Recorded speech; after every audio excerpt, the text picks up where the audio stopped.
Donc, lorsque le mari sort au salon, il est en peignoir. Lorsque le mari sort sur la terrasse, il est en costume. Donc, la femme a ce privilège de voir son homme bien habillé. Et elle a aussi ce privilège de voir son homme nu. C'est l'église.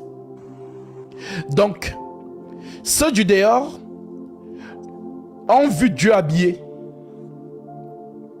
Donc, lorsque Dieu est venu sur cette terre, il était habillé.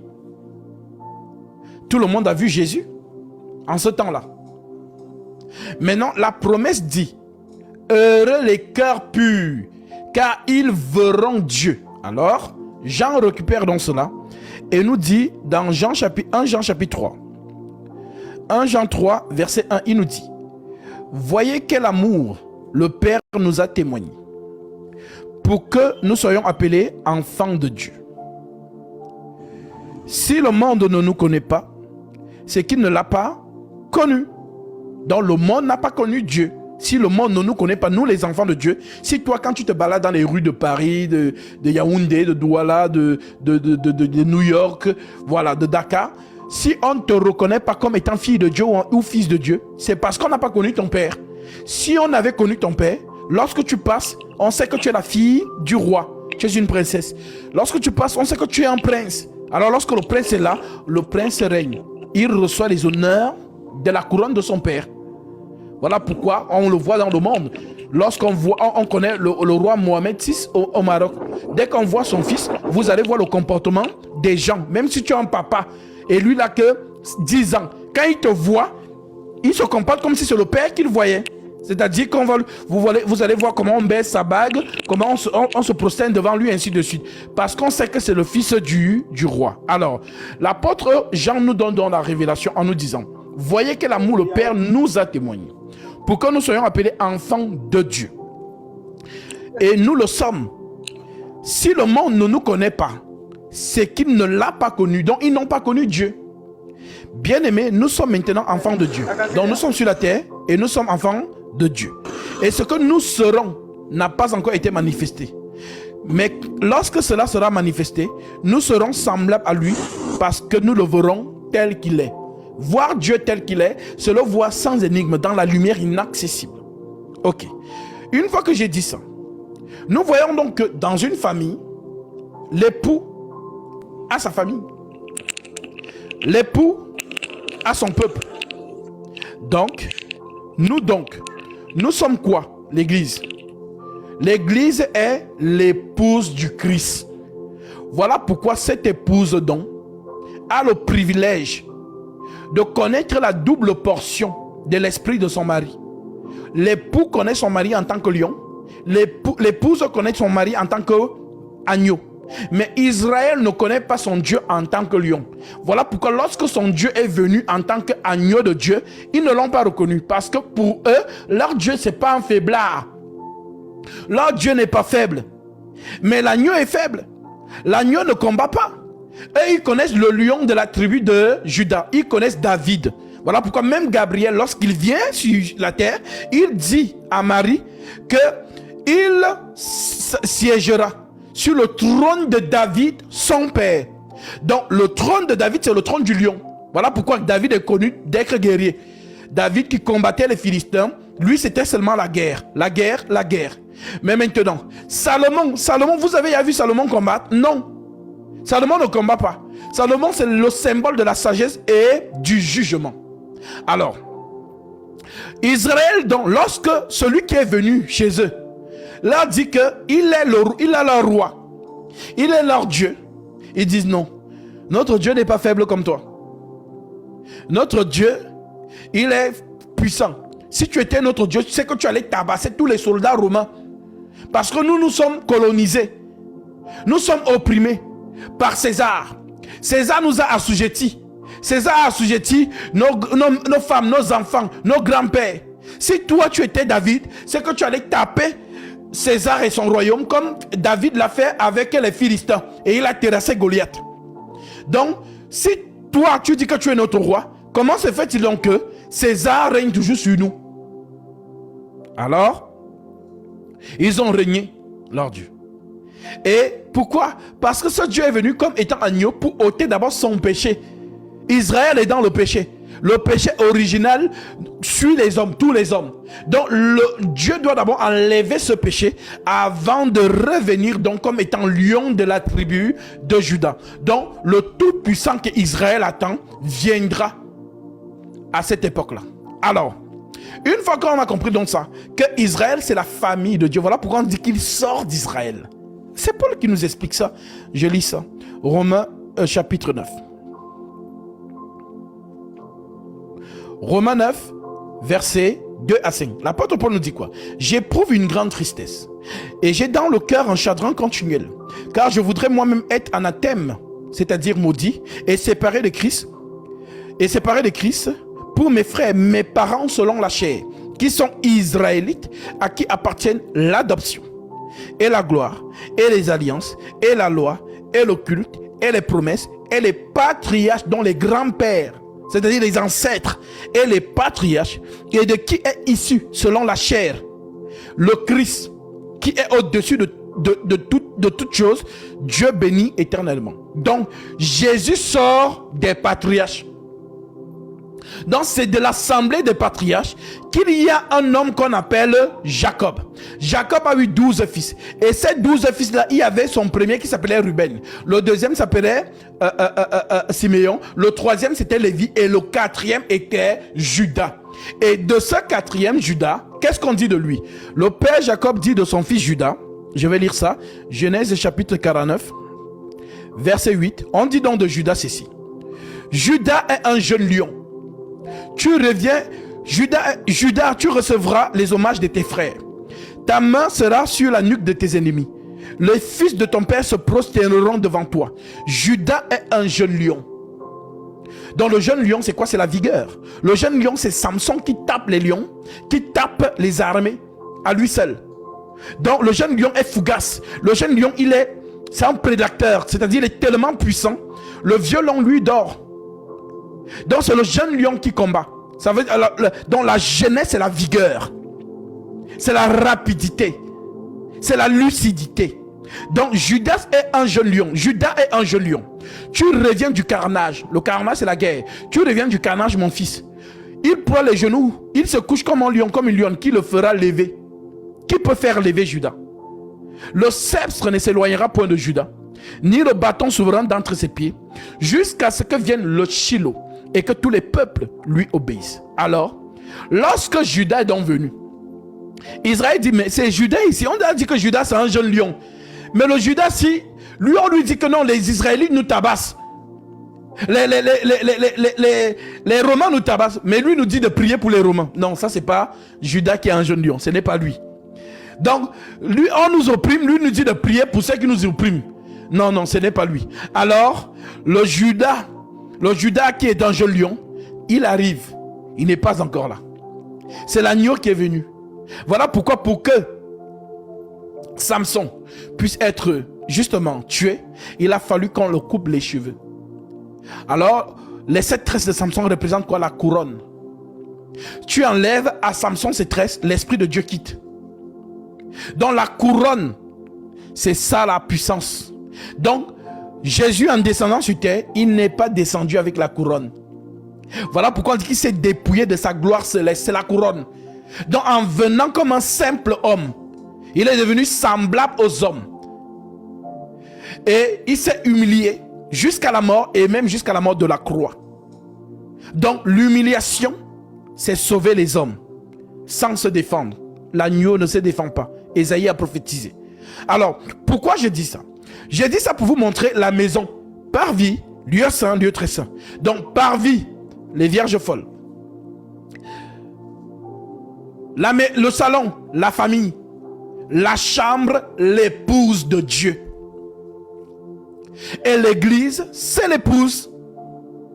Donc, la reine siège avec le roi. Le peuple est dehors. La foule, c'est le royaume de Dieu. Donc même au ciel, il y aura des échelles. En autre terme, comme Paul le dit, c'est lui qui le dit en Corinthiens chapitre 15. Chacun selon son rang. Permettez-moi de lire ça. 1 Corinthiens chapitre 15.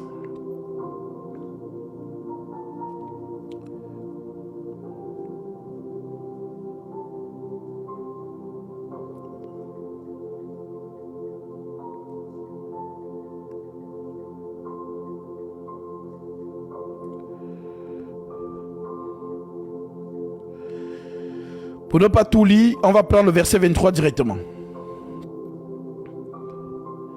L'Écriture dit donc, au verset 23, je prends même le verset 21 en descendant, car puisque la mort est venue par un homme, c'est aussi par un homme qu'est venue la résurrection des morts.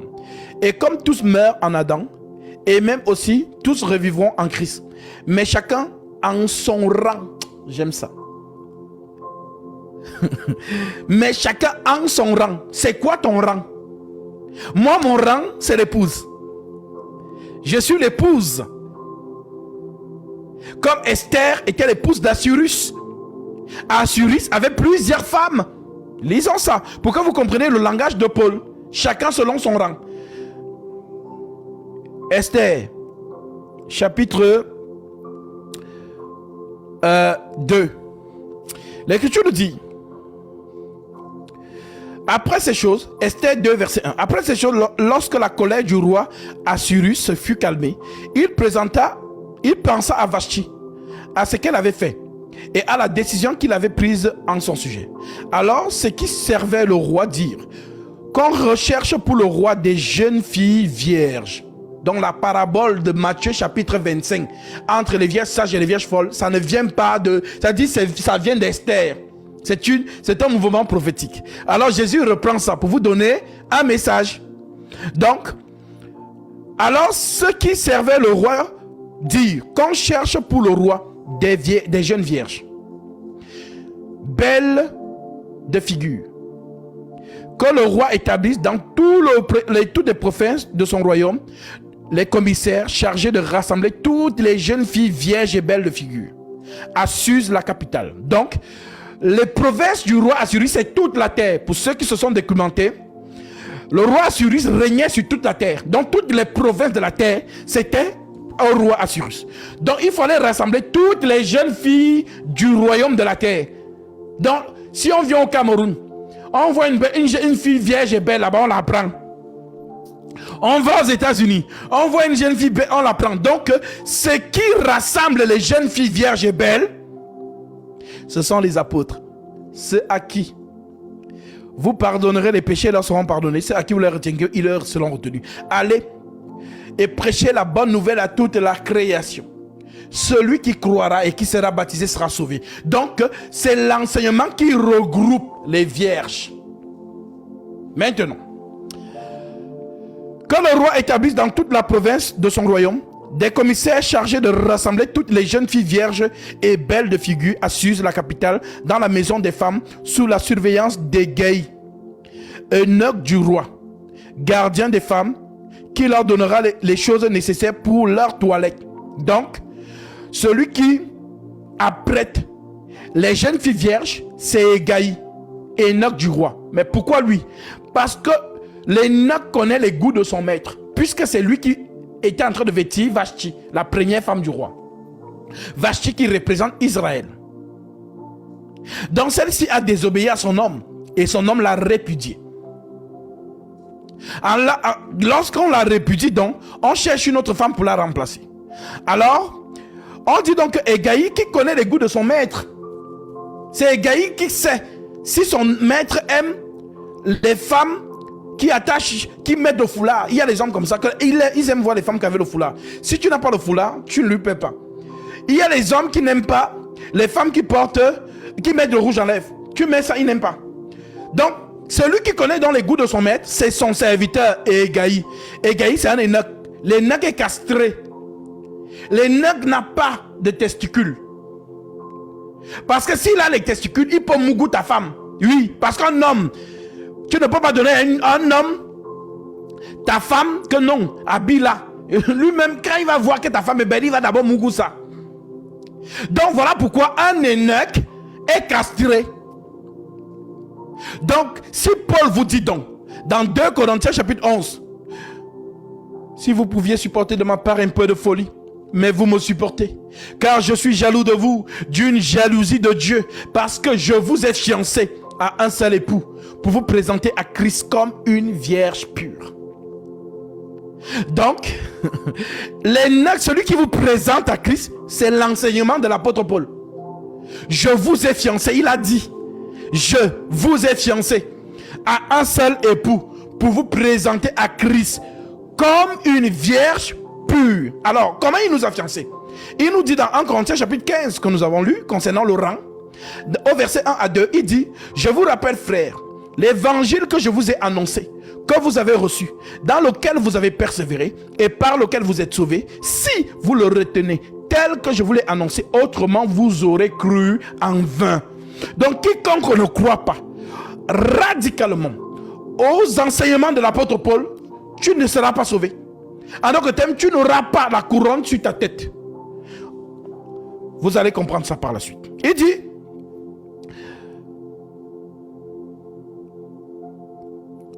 les vierges belles de figure à Suse, la capitale, dans la maison des femmes, sur la surveillance des Gaïs. Eunuque du roi, gardien des femmes, qui leur donnera les choses nécessaires pour leur toilette, dont les jeunes filles, vierges et belles, doivent s'entretenir. Mais ils s'entretiennent avec quoi? Avec les choses que Hégaï donne pour leur toilette.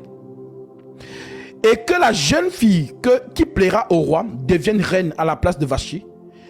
Cet avis eut l'approbation du roi, et il fit ainsi. Il y avait à Suse, la capitale, un juif nommé Mardoché, fils de Jaï et fils de Chiméi, fils de Kis, homme de Benjamin, qui avait été amené de Jérusalem parmi les captifs déportés avec Jéconia, roi de Juda, par Nebuchadnezzar, roi de Babylone.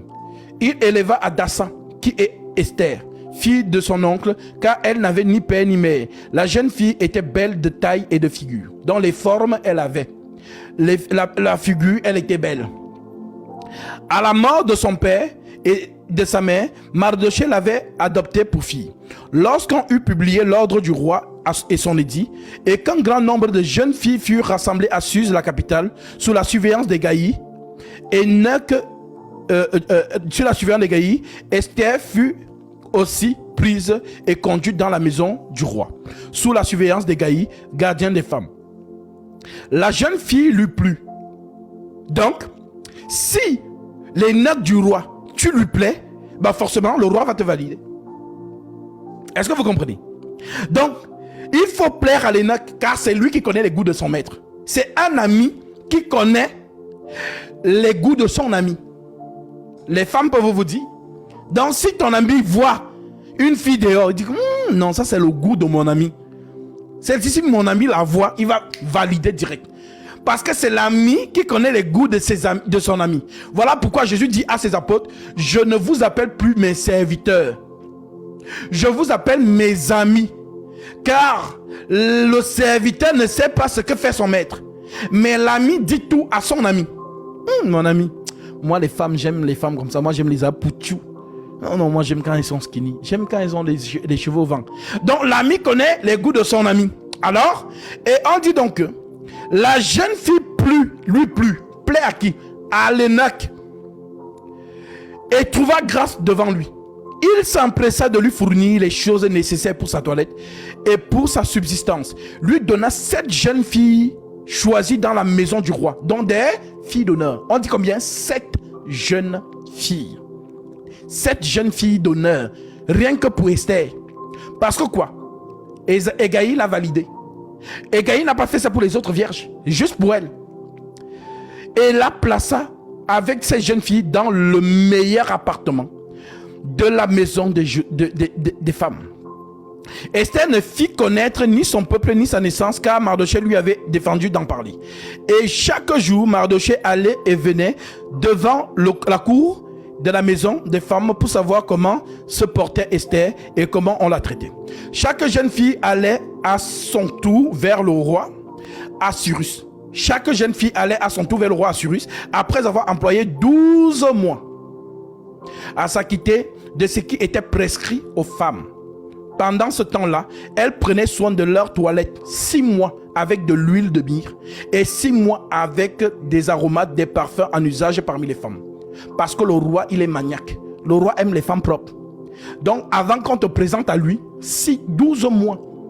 6 mois, ce n'est que ce qu'il a demandé là. Si tu mets Coco Chanel, il ne te regarde pas. Il a dit l'huile de myrrhe. Parce que les hommes ont leur goût ici dehors. Comme Jésus, lui aussi, il a ce goût. Donc, on dit donc que elles prenaient soin de leur toilette 6 mois avec de l'huile de myrrhe. Donc, si tu mets une autre huile, il n'aime pas. Voilà, parce qu'il doit sentir ta peau. Ah, ça c'est l'huile que j'aime vraiment sur la femme. L'huile de myrrhe 6 mois et 6 mois avec les aromates et des parfums en usage parmi les femmes. Ok. Qu'est-ce que tu dois comprendre qu'est-ce qu'on appelle huile? Qu'est-ce qu'on appelle aromate? L'aromate ou l'huile, c'est l'enseignement que les apôtres donnent. Voilà pourquoi les apôtres ont dit 2 Thessaloniciens 2,15. Ainsi donc frères, demeurez fermes et retenez les instructions que vous avez reçues, soit par notre parole, soit par notre lettre. Donc, si tu ne retiens pas l'huile que les apôtres t'ont donnée, que tu dois mettre sur ton corps, et que toi tu dis non, moi c'est Coco Chanel, hein. Moi non, l'huile là, moi je n'aime pas, j'aime pas le beurre de karité. Si les apôtres ont dit beurre de karité, mets beurre de karité sur toi. Parce que si tu mets Coco Chanel, le roi va sentir, il ne va pas te valider.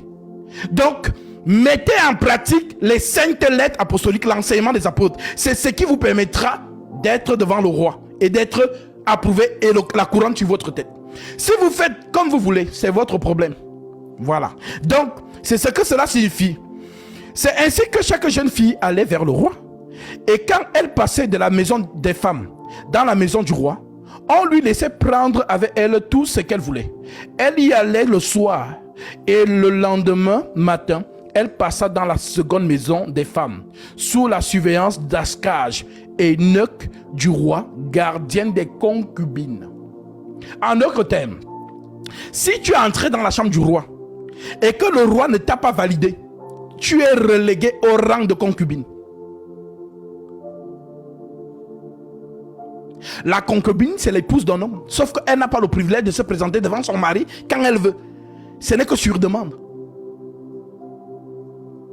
Donc, Esther, Hégaï lui a plu. Donc, il n'a pas révélé le secret aux autres filles. Il a révélé tout à Esther. Parce que Esther a fait exactement ce qu'il lui a demandé de faire. Voilà pourquoi on dit, elle ne retournait pas voir le roi, à moins que le roi n'eût le désir et qu'elle ne fût appelée par son nom. Donc, la seule qu'on n'a pas validée là, on dit ceci.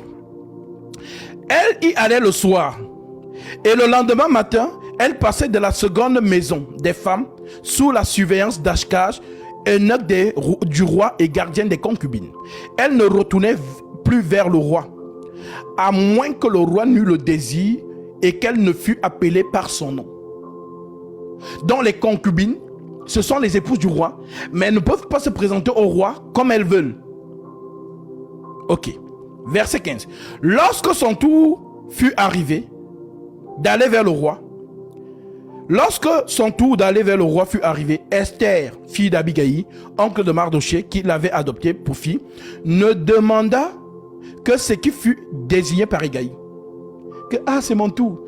Donc, mettez-moi seulement sur mon corps ce que Hégaï a dit qu'on mette. N'ajoutez rien, n'enlevez rien. Alors, elle ne demandait que ce que fut désigné par Hégaï, eunuque du roi et gardien des femmes. Esther trouva grâce aux yeux de tous ceux qui la voyaient. Esther fut conduite auprès du roi Assuris dans sa maison royale le 10e mois, qui est le mois de Tébet, la 7e année de son règne. Le roi aima Esther plus que toutes les autres femmes et elle obtint grâce et faveur devant lui plus que toutes les autres jeunes filles. Il mit la couronne royale sur sa tête et la fit reine à la place de Vashti. Donc, où sont donc passées toutes les autres jeunes filles? Elles ont été reléguées au rang de concubines. C'est ce qui explique les vierges folles, qui ne sont pas entrées dans la salle des noces. Voilà donc pourquoi les vierges sages représentent l'épouse, l'église, qui a reçu la couronne. Alors Paul s'exclame: j'ai combattu le bon combat. J'ai achevé ma course, j'ai gardé la foi. Maintenant, la couronne de vie m'est réservée. Le Seigneur me la donnera en ce jour-là. Alors, qu'est-ce que vous devez comprendre de ce chapitre? C'est que l'enseignement des apôtres, je vous en supplie, si vraiment quelqu'un a compris ce que je viens d'expliquer là, ne rigolez pas avec un seul verset. Voilà pourquoi ils n'ont pas cessé de vous dire de rester fidèle à ce qu'ils vous ont écrit. C'est eux qui ont écrit. Donc un homme ne peut pas venir de nulle part en 2024 vous dire que non, ça c'est Paul qui a dit. Moi je vous dis que la femme enseigne. Non, ne le suivez pas. Paul vous a dit, je ne permets pas à la femme d'enseigner. Donc reste fidèle aux lettres. Mais si tu te fais entraîner par quelqu'un d'autre, c'est ton problème. Que celles et ceux qui ont les oreilles pour entendre, entendent. Alors, oui mon frère, qui a posé la question, Paul fait la distinction. Il dit, je dis donc, Dieu a-t-il rejeté son peuple? Loin de là. Car moi aussi je suis israélite.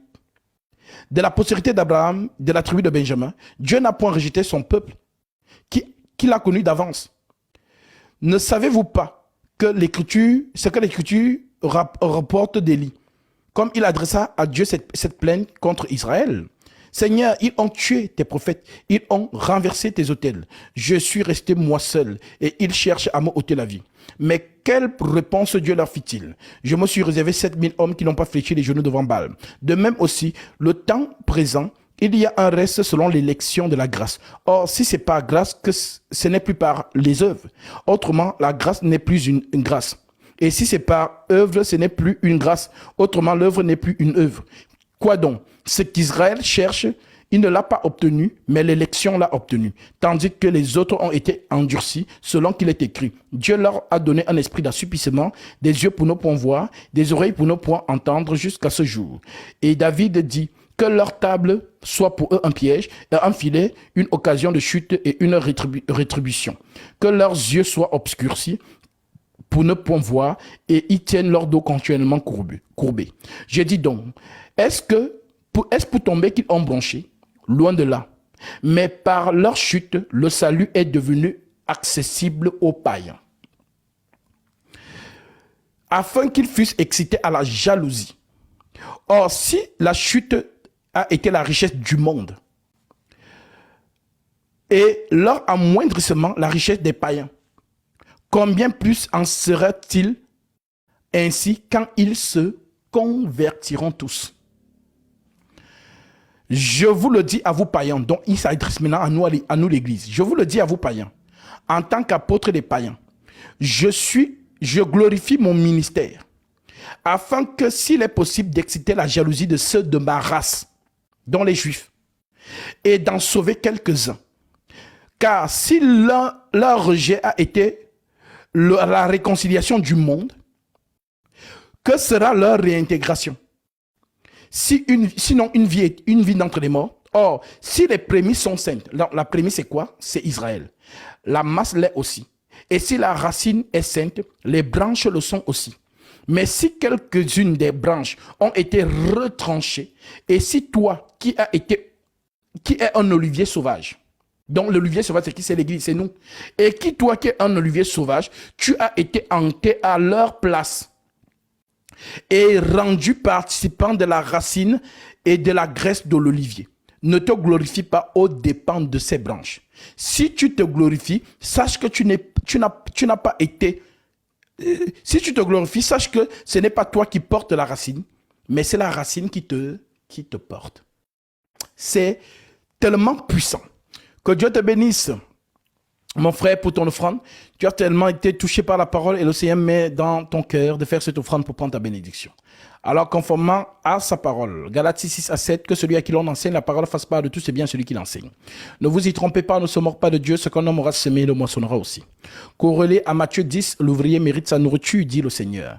En entrant dans la maison, saluez-la. Si la maison se juge digne, que votre Père vienne sur elle, et si la maison n'en est pas digne, que votre Père retourne avec vous. Tu en es digne, car ce que tu as donné, je vais manger.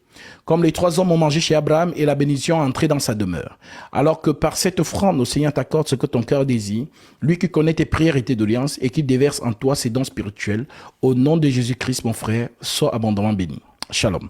Donc, vous voyez donc ici que Paul fait la distinction entre la racine et nous.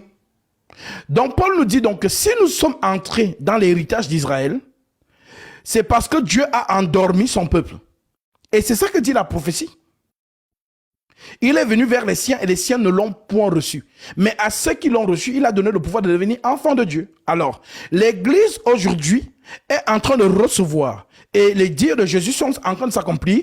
Les prostituées vous dévanceront dans le royaume des cieux. Alors, Paul dit, je vous le dis à vous païens. Donc les païens, nous, l'Église, c'est la constitution de toutes les nations de la terre. Alors, l'Écriture dit donc, je vous le dis à vous païens, étant apôtre des païens, je glorifie mon ministère, afin s'il est possible d'exciter la jalousie de ceux de ma race et d'en sauver quelques-uns.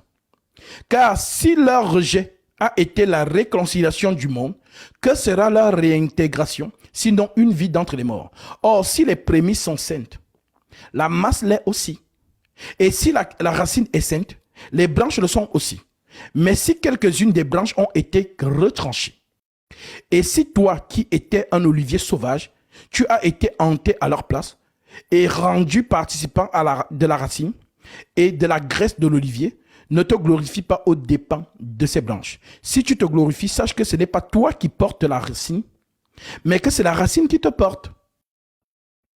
Tu diras donc, les branches ont été retranchées afin que moi je fusse hanté. Cela est vrai. Elles ont été retranchées pour cause d'incrédulité. Maintenant, l'incrédulité d'Israël, c'est leur Dieu qui leur a aveuglé. Et toi, tu subsistes par la foi. Donc nous, l'Église, c'est par la foi. Ne t'abandonne pas à l'orgueil, mais crains, car si Dieu n'a pas épargné les branches naturelles, dont Israël, il ne t'épargnera pas non plus. Considère donc la bonté de la sévérité de Dieu, sévérité envers ceux qui sont tombés, et bonté de Dieu envers toi. Si tu demeures ferme dans cette bonté, autrement tu seras aussi retranché. C'est ce que Paul explique dans 2 Timothée 2, 12. Si nous persévérons, nous régnerons aussi avec lui. Si nous le régnons, lui aussi nous régnera. Et si nous sommes infidèles, il demeure fidèle car il ne peut se régner lui-même. Donc, il dit au verset 23, eux de même, s'ils ne persistent pas dans l'incrédulité, ils seront hantés. Car Dieu est puissant pour les hanter de nouveau. Si toi, tu as été coupé de l'olivier naturellement sauvage et hanté concrètement à ta nature sur l'olivier franc, donc ta nature n'est pas israélite, tu es un Gabonais. tu es un Gabonais. Maintenant, toi, le Gabonais, tu es devenu participant de la racine. Permettez-moi de corréler cela avec ce que Paul dit dans Éphésiens. Mon frère, tu peux lire, mon frère Marc, si tu as l'écriture, Éphésiens chapitre 2, verset 19. Écoutez ce que Paul dit ici.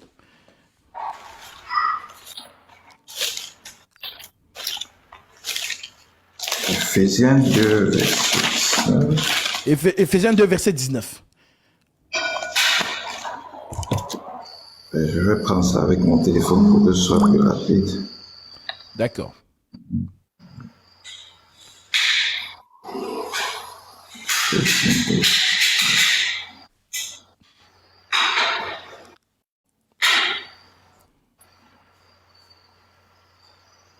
Oui, je lis au nom de Jésus. Amen. Ainsi donc, vous n'êtes plus des étrangers, ni des gens du dehors, mais vous êtes concitoyens des saints, gens de la maison de Dieu. Amen. Amen. Donc vous voyez donc que c'est ce que Paul explique ici. Donc nous, on était les gens du dehors. Maintenant, par la puissance de l'Esprit de Christ qui nous a donné la foi, nous sommes maintenant participants de la racine. Nous sommes entrés. Je vous avais déjà expliqué ça avec un peuple qui avait décimé, qui n'avait plus de femmes. Et donc, pour qu'ils aient des femmes, toute l'Assemblée d'Israël avait siégé pour qu'ils puissent aller faire la guerre à un peuple barbare. Et afin que ce peuple, donc, ils prennent donc des femmes de ce peuple. Voilà comment les femmes de ce peuple, des étrangers, sont entrées en Israël. Donc, c'est le pourquoi on vous dit donc ici, car je ne veux pas, frère, C'est ce que Paul explique, il dit, si toi tu as été coupé de l'olivier naturellement sauvage et hanté contrairement à ta nature sur l'olivier franc, et à plus forte raison, eux seront hantés selon la nature sur leur propre olivier. Car je ne veux pas, frères, que vous ignorez ce mystère, afin que vous ne vous regardiez point comme sages. C'est qu'une partie d'Israël est tombée dans l'endurcissement jusqu'à ce que la totalité des païens soit entrée. Et ainsi, tout Israël sera sauvé selon qu'il est écrit, le libérateur viendra de Sion. Et il détourne... Non, je comprends maintenant. Donc, Israël est sauvé politiquement, l'Église est sauvée par la foi. Voilà donc pourquoi. Donc, dès que la totalité des païens sont entrés dans l'Église, à ce moment, l'Église part. Maintenant, Israël, donc, son sauveur vient. En d'autres termes, le lion. Voilà donc pourquoi, avant qu'il ne vienne, Élie, parce qu'Élie annonce toujours le Christ. Jean-Baptiste est venu avant Jésus. Donc, Jean-Baptiste, c'est le coq. C'est le coq qui annonce le jour. Donc, Jean-Baptiste, donc l'esprit d'Élie doit donc revenir, venir donc prêcher à Israël, et c'est là où ils vont se convertir. C'est merveilleux. Donc, c'est donc eux qu'on appelle les 144 000. Voilà, c'est Israël. Voilà, toi, tu es l'église, l'épouse, voilà, qui justement est la prostituée. La prostituée, c'est toi qui viens, tu n'es pas israélite de souche. Voilà, c'est-à-dire que le Seigneur est allé prendre une autre femme. Voilà pourquoi la première femme de Salomon, c'était une Égyptienne. Et la femme de Moïse était une Éthiopienne. Voilà. Donc, c'est ça les mouvements prophétiques qui annoncent justement, voilà ce que le Christ a fait, qui est en train de prendre toutes les nations de la terre pour qu'il soit béni en son nom, tout simplement.